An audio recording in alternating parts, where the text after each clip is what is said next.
জন্য আপনার কোনো চিন্তা করতে হবে না। যে কোনো প্রকারে হত্যা করো, যে কোনো প্রকার হত্যা করো, ওই শয়তানকে ধরে নেবে আপনার সঙ্গে হাজির করবে। তাই করতে হবে সর্বদা। তাই করতে হবে সেনাপতি জাফর আলী খান। তাহলে চলুন আমরা এই স্থান দেখবো। এবার তাই চলবে, তাই চলবে।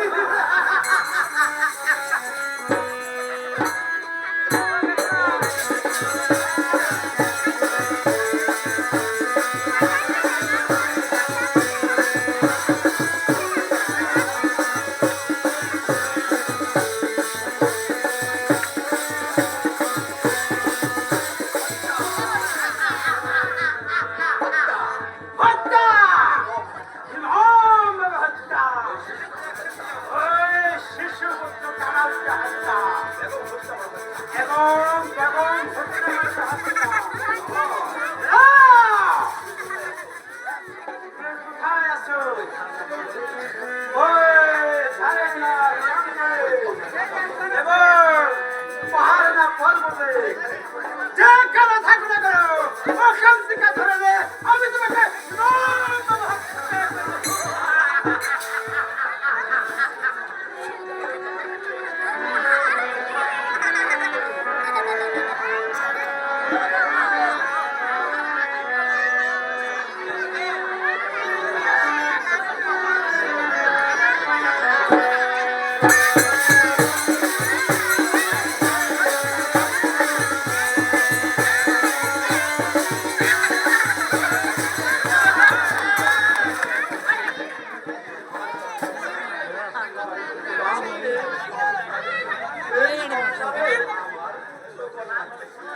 আমার পুত্র কন্যা কিছুই নেই।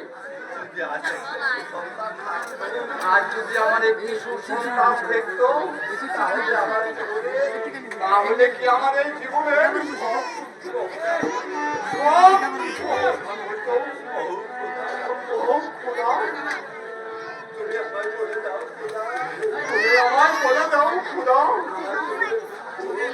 আমার জীবনের দুঃখ কি অবসান হবে না? তুমি আমায় বলে দাও খুদা। দেখা যাচ্ছে দেখা যাচ্ছে কতবারই চাষার বাড়ি, ওই কদমালা চাষার বাড়ি। কতবারই কি বাড়িতে আসো? কদমালি কি বাড়িতে আসো? কদমালি নাকি ধরি না। হ্যাঁ, আমি বাড়িতে আছি। কে আপনি? এত রাত্রে আমাকে ডাকছেন?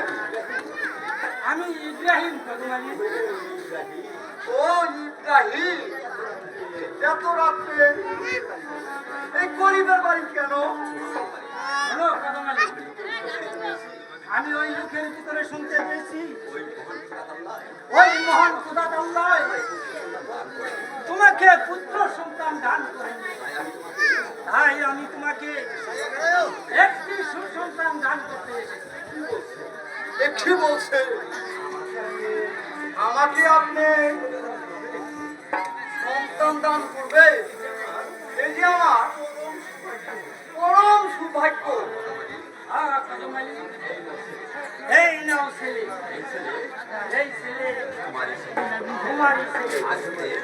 আজ হতে তাকে তুমি যত্ন করে মানুষ করবে।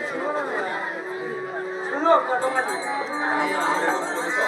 তার নাম এবং পরিচয় গোপন রাখতে হবে।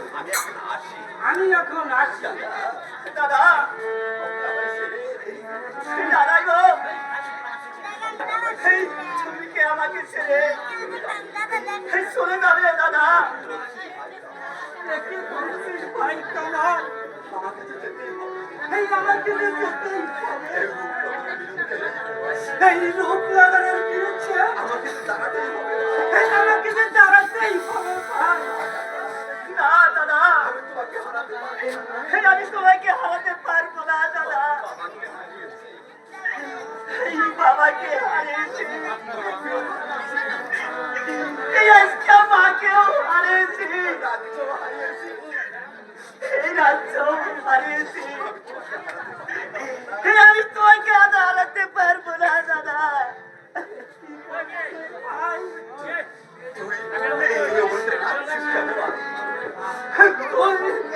তুই রোমান করে কাঁদছিস কেন ভাই?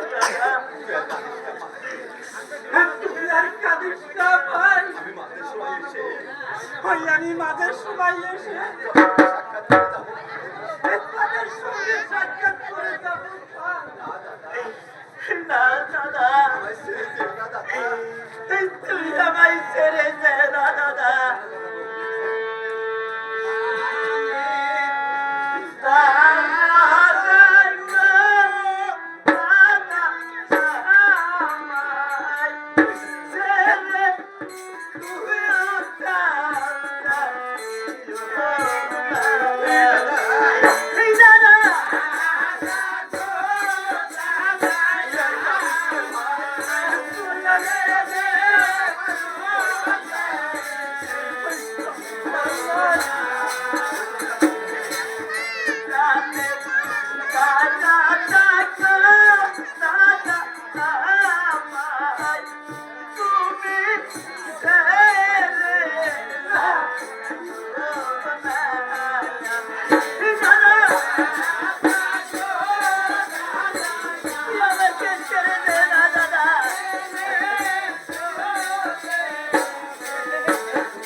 চলে গেলে আমি তাকে নিয়ে থাকবো দাদা।